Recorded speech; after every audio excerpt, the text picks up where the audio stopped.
Bonjour Tatiana, merci d'avoir répondu présente pour cette interview. Est-ce que vous pouvez vous présenter en quelques mots ainsi que votre entreprise et votre métier en chiffres? Je suis Tatiana d'ALD Automotive. Je suis chef de projet en charge de la mission handicap pour donc une filiale de la Société Générale qui s'appelle ALD Automotive, qui compte aujourd'hui 1200 salariés qui sont répartis sur 25 sites en France. Et si vous deviez décrire votre métier en une image?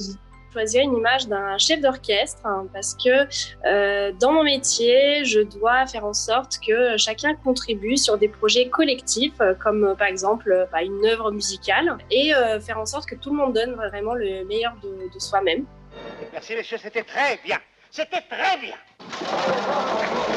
Et alors plus concrètement, quels étaient vos enjeux en faisant appel à HappyQuest? Les enjeux pour notre mise en relation avec HappyQuest étaient d'organiser la semaine de la qualité de vie au travail pour l'année 2020. Une semaine 100% digitale compte tenu de la conjoncture bien sûr à ce moment-là, au mois de juin. Et on avait besoin d'actions faciles à mettre en place, qui seraient assez positives bien sûr pour nos collaborateurs et qui pourraient être facilement dupliquées sur l'ensemble de nos sites en France. Pour cela, quel a été le dispositif déployé?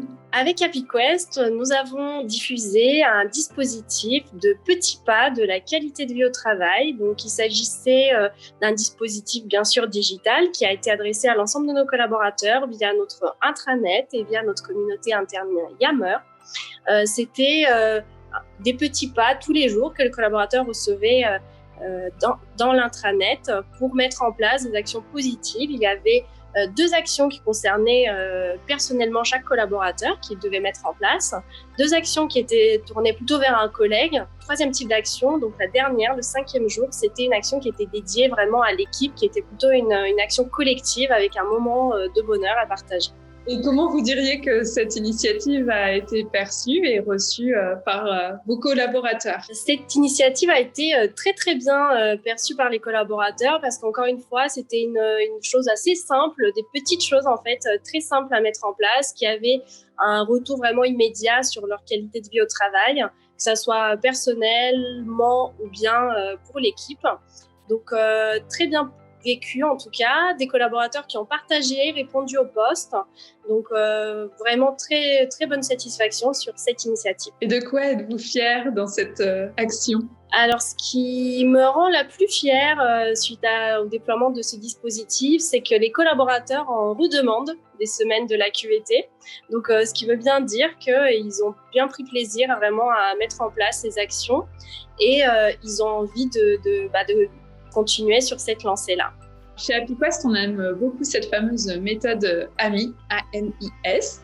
Alors, je vais vous demander maintenant, Tatiana, qu'avez-vous appris? Je ne sais pas si c'est en lié à la semaine de la QVT ou c'est plutôt un effet global, mais nous avons réalisé une enquête interne sur le post-confinement et vraiment les retours des collaborateurs étaient vraiment positifs. Ils nous disaient qu'ils avaient eu suffisamment de communication pendant cette période qui avait été pourtant compliquée pour eux.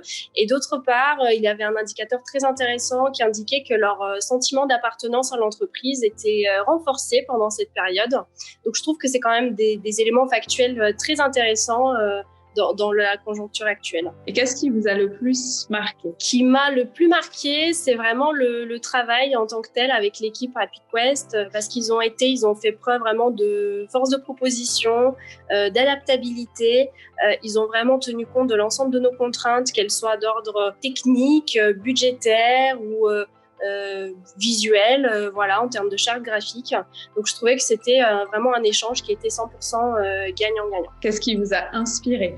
Ce qui m'a inspiré vraiment, c'est encore une fois, je vais revenir dessus, mais c'est les échanges avec l'équipe HappyQuest. Ils ont toujours une boîte à outils qui est pleine avec des ressources vraiment insoupçonnées pour moi. Ils m'ont aidé également avec des articles, des quiz, pour alimenter justement les échanges via Yammer.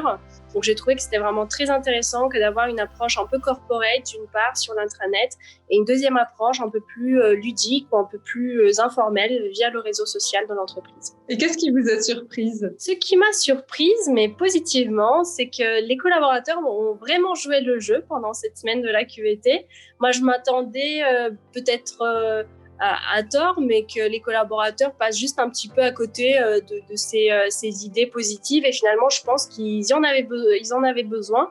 Donc, ils se sont bien tenus au challenge des petits pas de la QVT. Ils ont vraiment mis en place même des choses concrètes qui perdurent aujourd'hui encore. Et enfin, pour résumer tout ça, alors, qu'avez-vous particulièrement apprécié avec la Piquoise? La réactivité, la richesse des échanges, la créativité de l'équipe et je trouve que l'équipe va même au-delà des attentes, va même au-delà de ce qu'on demande. Donc c'est vraiment très, très appréciable. Et nous voilà donc au mot de la fin. Quelle est pour vous la bonne pratique à diffuser pour mieux travailler ensemble? J'en choisirais 2, désolée. La première serait une bonne pratique qui est vraiment liée à la gratitude, donc au fait de dire merci, mais de façon pas tout simplement merci pour l'autre fois, mais vraiment à chaque fois expliquer les raisons et conditionner un petit peu ce merci-là, vraiment donner le détail dans la situation concrète pour laquelle on est gratifiant. Et la deuxième bonne pratique que je retiens pour ma part, c'est le petit café ou on va dire la machine à café virtuelle qu'on peut mettre en place avec des collègues pour parler de tout sauf travail, pour gagner en qualité de vie au travail collectivement et garder ce lien informel qui est encore plus important, je trouve, aujourd'hui à maintenir à distance.